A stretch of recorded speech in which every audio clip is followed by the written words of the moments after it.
Ya. Buenas tardes, el día de hoy me encuentro con el señor Ariel Palacio.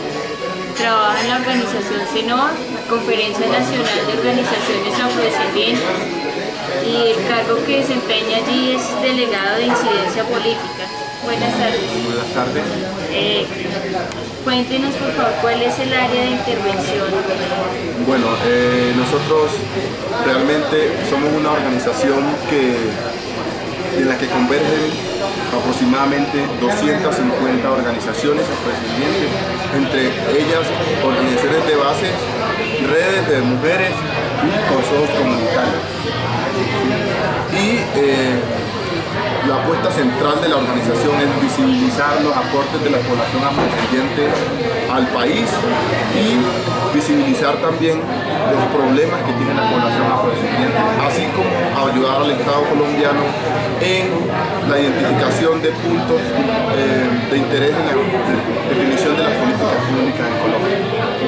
¿Y cuáles son las acciones que realiza el trabajo social para hacer posible el cumplimiento de la misión de CENOA? Definitivamente, cuando hablamos del trabajo social como un área profesional en la que están involucradas la intervención y la disciplina, es una carrera que es muy rica por todo lo amplio de su ejercicio profesional, y personalmente y en mi aspiración profesional siempre tuve como la inclinación hacia la sensibilidad sobre los derechos humanos, y siendo la población afrodescendiente el objeto de esta organización, el sujeto con el cual trabaja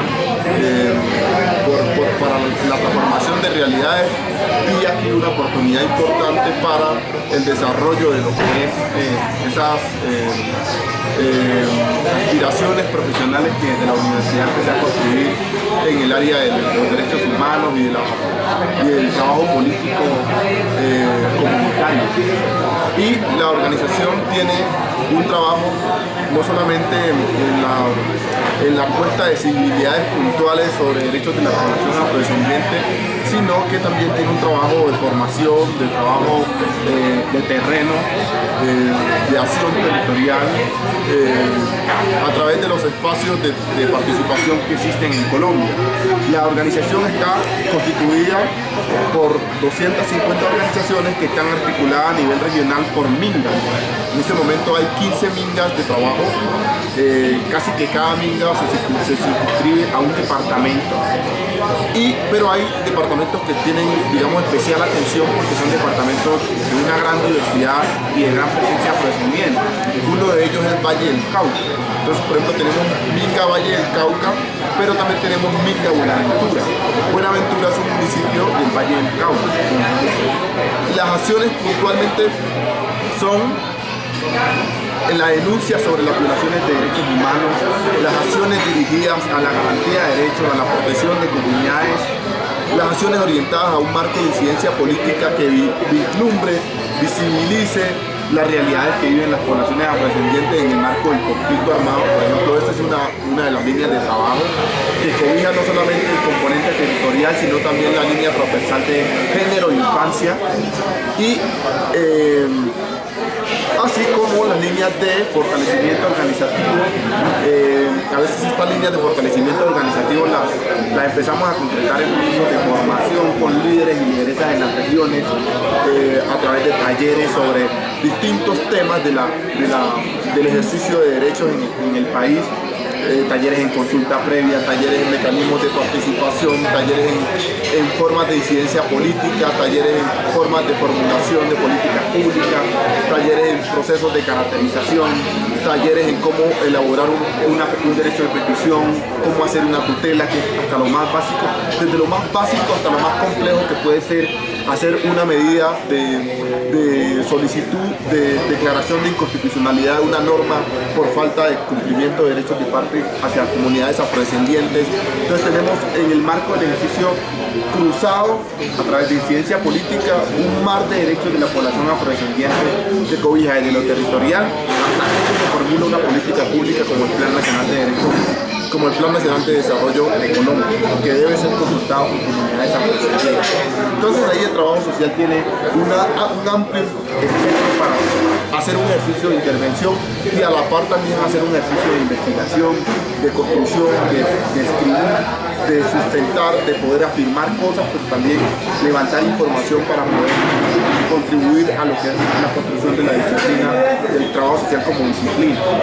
Entonces ahí, por ejemplo, se avanza en lo personal, investigaciones hacia la profundidad disciplinaria, es decir, a poder construir como trabajador social textos que le aporten a las discusiones académicas del país, como también informes que uno construye en el marco de los objetivos misionales de la institucionalidad, que de una u otra forma pasan por la lente de la formación del trabajo social, sin querer queriendo. Por ejemplo, nosotros hacemos los informes a la Corte Constitucional, en los cuales la Corte, por ejemplo, emite órdenes al Gobierno Nacional a través de que, analizando esos informes, la Corte ve la necesidad, digamos, de emitir órdenes específicas como los autos de seguimiento en el marco del conflicto y la crisis humanitaria que vive la gente en el Pacífico, por ejemplo. Los autos de seguimiento son una serie de autos que salen posterior a las sentencias de 025 de atención a las víctimas de desplazamiento forzado. Posteriormente a la sentencia en el 2004, la Corte Constitucional se vio en la necesidad de ordenar por cada sector poblacional la aplicación de un enfoque diferencial distinto, el de mujer distinto, el de niñez distinto, el de afrodescendientes distinto, el de indígenas. Entonces nosotros en los últimos 4 años lo que hemos hecho es una serie de informes corroborando la situación, cómo empeora la situación, cómo el Estado atiende, cómo el Estado no atiende, y la Corte con esos informes ha seguido profundizando su mirada a través de autos de seguimiento, donde le ordena expeditamente al gobierno realizar acciones puntuales.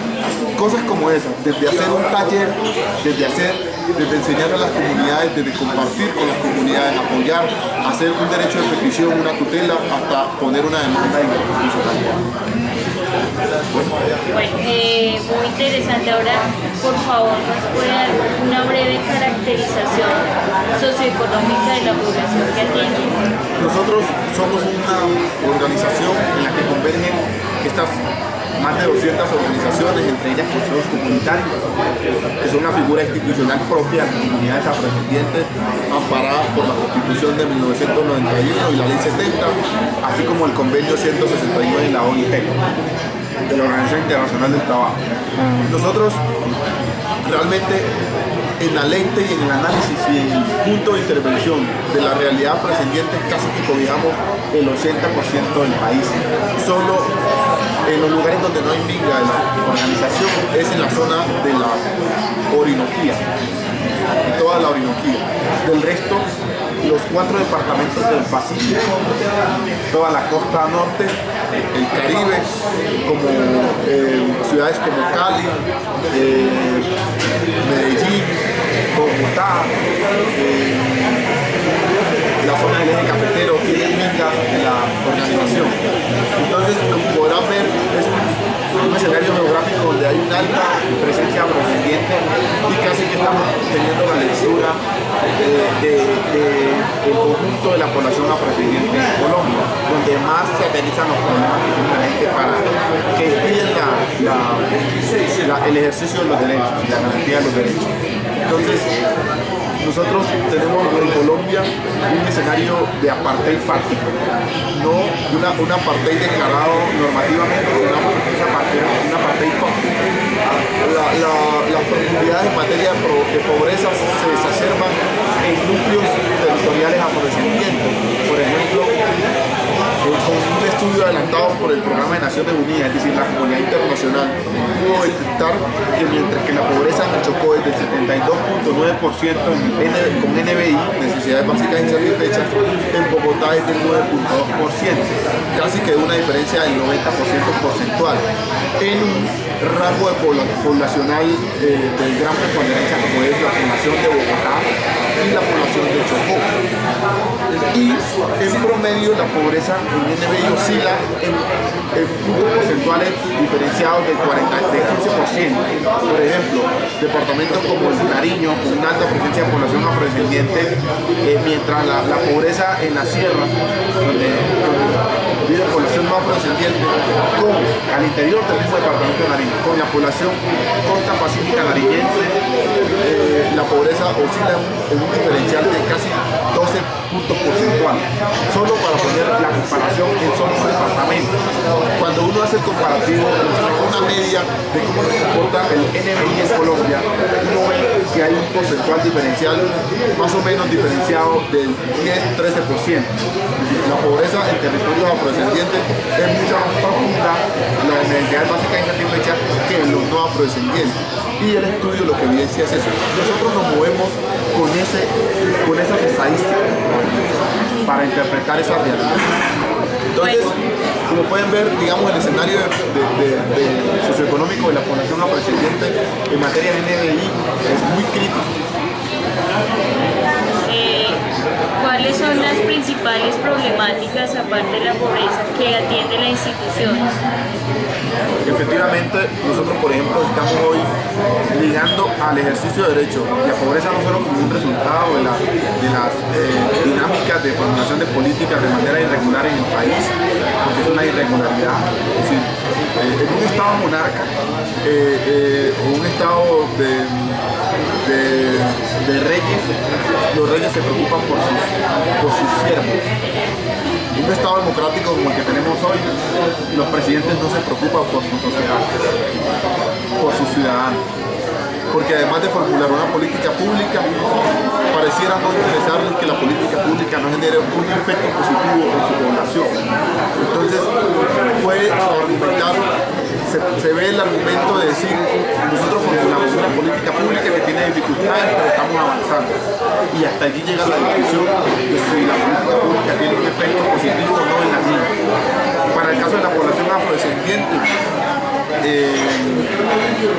nosotros hemos planteado concretamente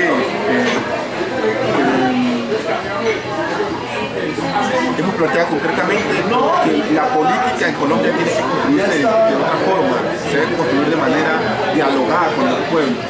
Y en ese sentido, uno de los temas que hemos apalancado de cara a trabajar y a transformar la realidad de inclusión en Colombia es recibir los derechos puntuales de territorialidad y de consulta previa, es decir, de diálogo entre las distintas institucionalidades, la afrodescendiente y la no afrodescendiente. Porque este es un país de gremios políticos y de gremios económicos que conocen la política. En ese sentido, sin una posibilidad de diálogo para discutir cómo se construye la política, no habría posibilidad de cambio. Porque escenarios como el Chocó, Nariño, Cauca, Valle del Cauca, que están siendo, por ejemplo, profundizados en la política energética, no sirve de nada construir un hospital. Porque mientras la política energética destruye la salud de la gente, ¿para qué un hospital? Hay autores que plantean, por ejemplo, como los que han mirado la visión panorámica del crecimiento, que toda vez que tú sanas a un individuo, le metes mecanismos de cura a un individuo, lo llevas a un hospital, el de mayor tecnología posible, lo sanas y lo devuelves a un ambiente contaminado, no sirve de nada el procedimiento. Entonces, ese es el mismo escenario para combatir la pobreza, para enfrentar la pobreza. Toda vez que tú le des un subsidio a una familia, toda vez que tú le lleves un programa de asistencia y ese programa efectivamente atienda a la persona, pero no atienda el escenario en que esa persona convive, el escenario territorial, para que sea un escenario en el que se puedan garantizar los derechos de la gente, a la salud, a un medio ambiente sano, a un sistema de acueducto y alcantarillado eficaz, a un sistema de educación de buenas calidades. Si no atiendes a ese conjunto de necesidades, si no atiendes eso de manera integral, de nada sirve lo que haces. Entonces, para ponerlo en plata blanca, la política pública tiene que definirse de conformidad con las peticiones participativas y de diálogo intercultural con las poblaciones afrodescendientes. Por eso nosotros hemos hoy vinculado los debates de territorio y territorialidad, que se respete la territorialidad afrodescendiente, que se respeten las tierras de las comunidades afrodescendientes, que no se usurpen por parte de los gremios ligados, no solamente ligados a multinacionales, sino también ligados a grupos armados, que no se usurpen, que no se despojen, que se respete el medio ambiente, que se respete la conservación histórica que las comunidades han hecho sobre los bosques, que no se destruya de manera depravada los bosques, los parques, que las comunidades han cuidado, que no se contamine el agua, que la política educativa, que la política de salud, que la política de vivienda sea puesta sobre los intereses de las comunidades y no de los intermediarios.